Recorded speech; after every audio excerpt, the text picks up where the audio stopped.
Okay, good afternoon, everyone. Thank you for being here.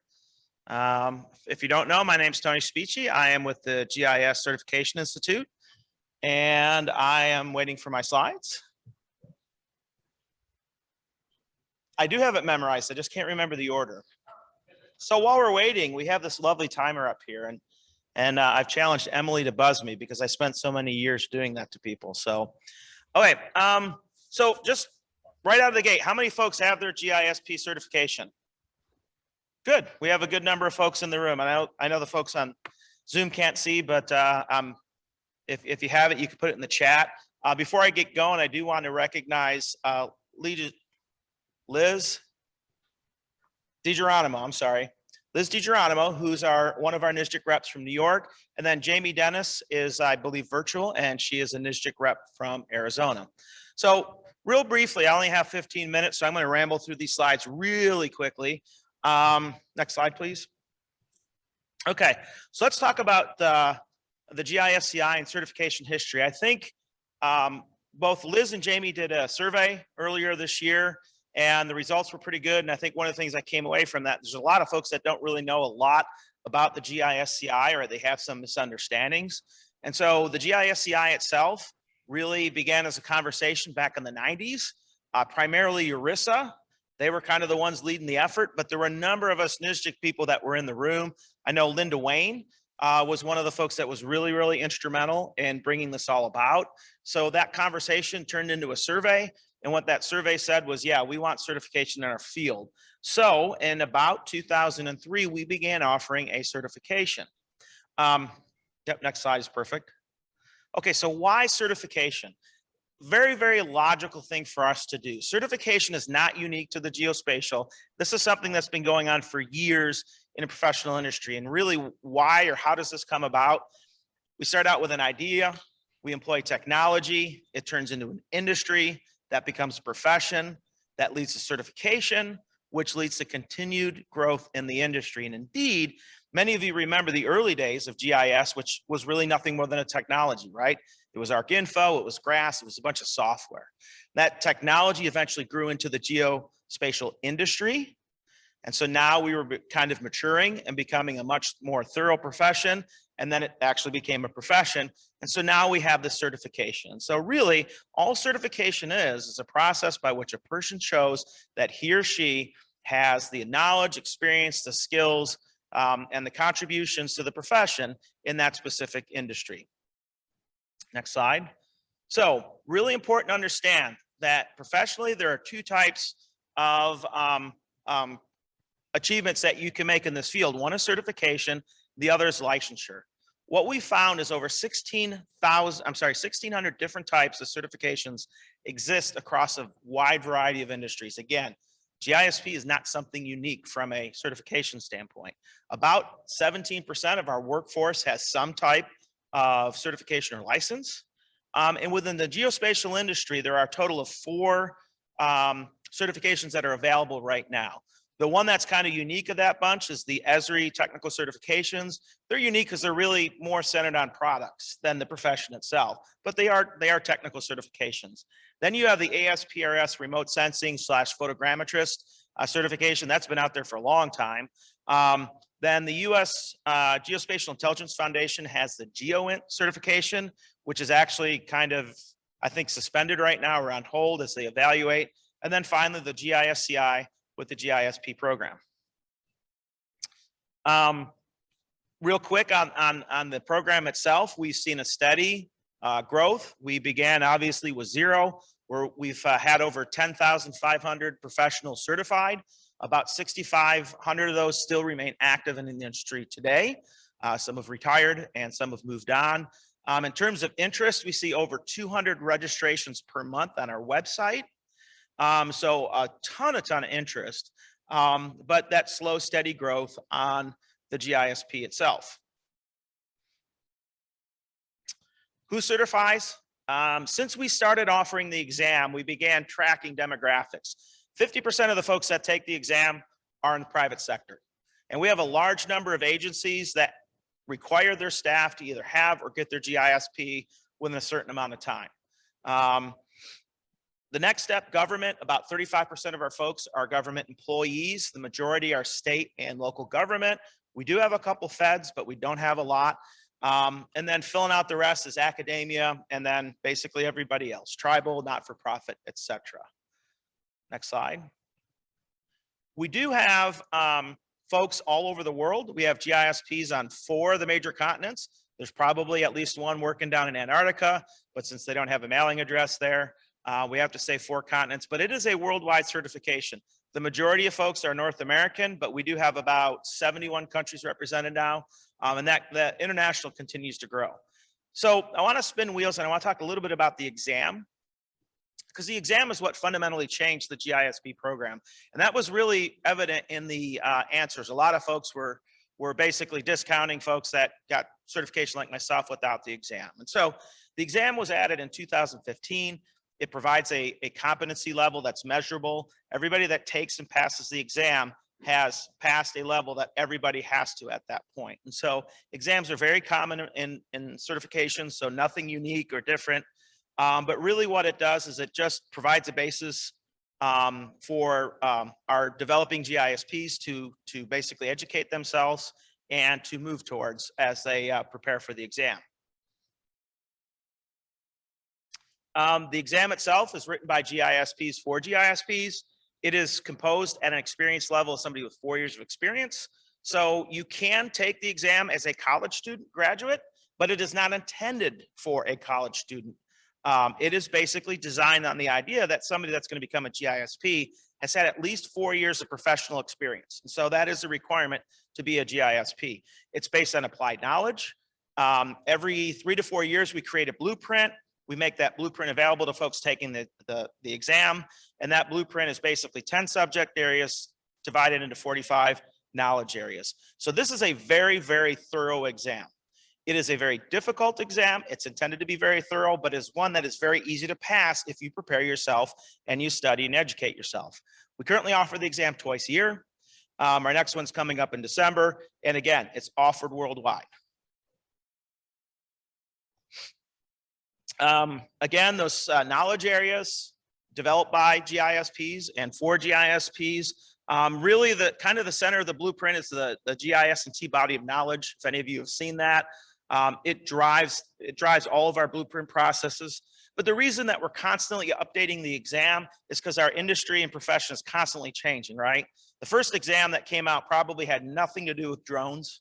And now drones is one of the segments that's really prevalent in what we do, at least in some aspects of the geospatial world. We've seen a lot of advancements in geospatial intelligence, analysis, and the like. So the exam is constantly evolving, but again, it's based on that blueprint. And just real quick, you can see those 10 knowledge categories. All of this is available at our website. So I'm just showing it just as a reference. You guys can see more by going to the website. And then again, there's that breakdown into those areas. So again, the exam is taken at a testing center. We have these worldwide. Folks are going to be scored on 100 questions. And then we have an additional 80 questions that we use for test bank development. The exam itself is fully, meets all full accreditation for professional exams. We're following all the rules, regulations. It is 100% legit exam. So it's no different than any other professional certification. When you take the exam, you're going through the process that's been very thoroughly vetted and very well done. And when we score the exam, we actually put it through a very rigorous process to ensure that the computers don't make a mistake. The computers make mistakes. I can promise you right now, at least 1 or 2 folks are probably not going to get the right score if we don't go through this process. But people hate that they have to wait so long when after they take the exam. So this is really what I wanted to talk about. This is kind of the meat of the discussion. So kind of what's next.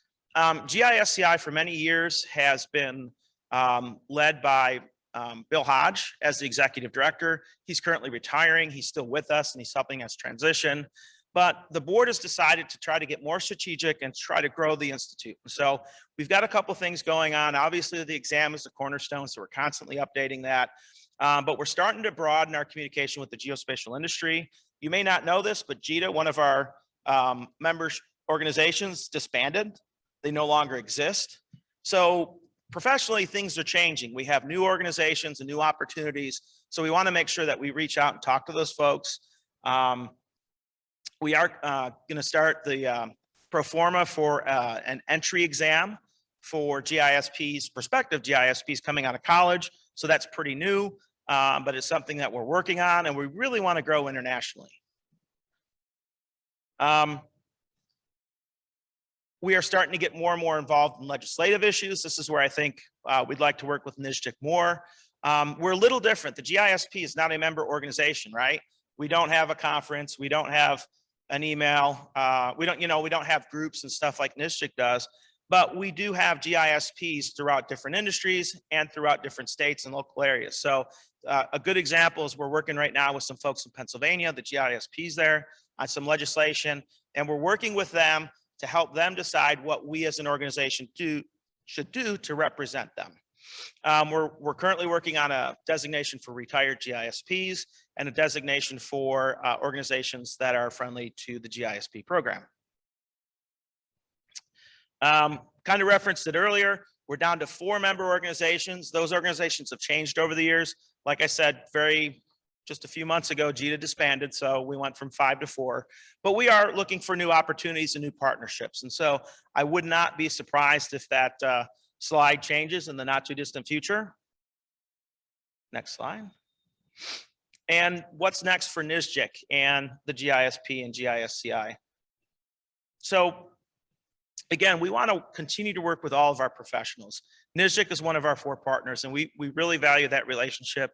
We're very fortunate that we have 2 very active and energetic representatives from NSGIC. They're actually fairly new. We've always had representatives, but Liz and Jamie are probably about a year or so into the role or less, but they brought a lot of enthusiasm, so we're really excited about that opportunity. We really want to increase knowledge and engagement of the GISP program actually for all the NSGIC members. Again, I think there's a lot of folks out here that don't necessarily know us as well because we haven't necessarily been presenting and talking at conferences. So that's part of our outreach. We want to work with GIOs to find value for the GIS program in your state. If you're a GIO and you have staff, GISP is a really good thing that you should be encouraging your staff to follow and basically promote, because really what we're about is education and contribution and experience. Experience is important, but it's really about educating yourself and contributing, which is really what NSGIC does, right? We're constantly contributing back to our profession, enhancing it and watching it grow. And so this is a good opportunity for you as an employer to do that. And we want to continue to work on advocacy. Next slide. I think I've got 2 left. So just real quick, some advice for CIOs. If you're an old folk like me, maybe not a good thing for you necessarily to become a GISP. It might not have as much value for somebody 25, 30 years in their career, although I do have my GISP. But really, GISPs have a documented dedicated to the profession. These are really the folks that you want to consider when you're looking at employment, because it really does set them a step ahead of everybody else. You can't be a GISP and simply show up to work, do your job, and go home. You have to care about your profession. You have to care about what you're doing, and you've shown that commitment and willingness to go a step beyond to get the certification. It's also a great tool to help your staff grow, because as a GISP, you have to continue to gain that education credit. So that requires you to go to conferences, webinars, seminars, and the like. Next slide, please. Somebody, I won't say who, had a negative comment when asked about the GISP program, and they were really supposed to be answering on behalf of their state. They answered on behalf of themselves.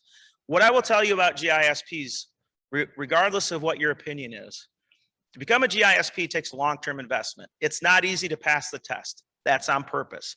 We have a high expectation on the exam, but 62% of our folks do pass the exam, and that number continues to grow because we're helping people to take the exam. This is not about trying to trick people. It's about educating people to that competency in our profession. And so that's why we make a very rigorous exam. Maintaining the GISP also requires investment. Again, you have to contribute back to the profession. You have to continue to grow and educate yourself. And yeah, you can spend your money on beer rather than a GISP certification, but every person in this room knows if you come to a conference like this, the beer is free. So you got all kinds of money in the world to invest in education and contributions. And so Bill Johnson, who unfortunately isn't here, in that survey came back with a quote that basically he said the GISP program reinforces behaviors that enrich the profession. That's why we have professional certification across the industry, and that's really important to us in the GISP. So with that, I have 2 seconds. I didn't get buzzed. I was done. But if I'm allowed, I'll take questions. If not, you know where to find me.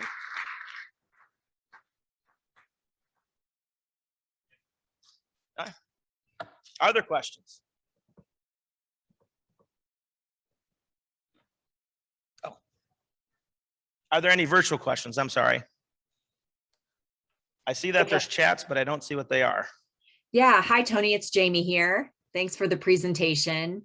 I'm looking for questions. I don't see any.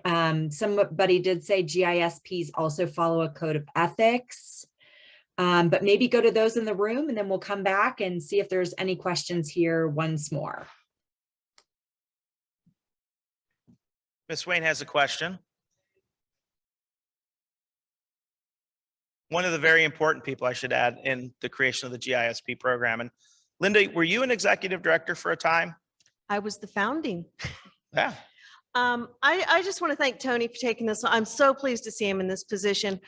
I know a lot of you have questions about why do I need this, and I think a lot of us have dealt with folks coming in trying to co-opt the profession, and really that was a big part of the stimulus. Is we did not have a profession. Certification is a key component of it, and to build a profession and to show up and to contribute is key. So I think, you know, it's not ask what the GISP can do for you.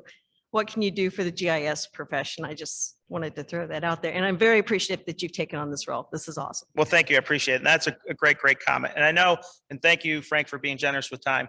I know there was a question about ethics. That is one thing. All GISPs do have to sign an ethics statement upon initial certification, actually prior to, but then they're required to sign that ethics statement every time they recertified. And that is really the cornerstone of the GISP program is ethics. And so if anybody wants more information about that, they can grab me offline. I'd be glad to answer it. Great place to continue this conversation. I have got so many things to tell you about around this topic, but I'm going to feed my NSGIC community under the 2021 annual thread, and we'll get that started. Sounds great. Thanks, guys. Thank you, everyone. Thank you.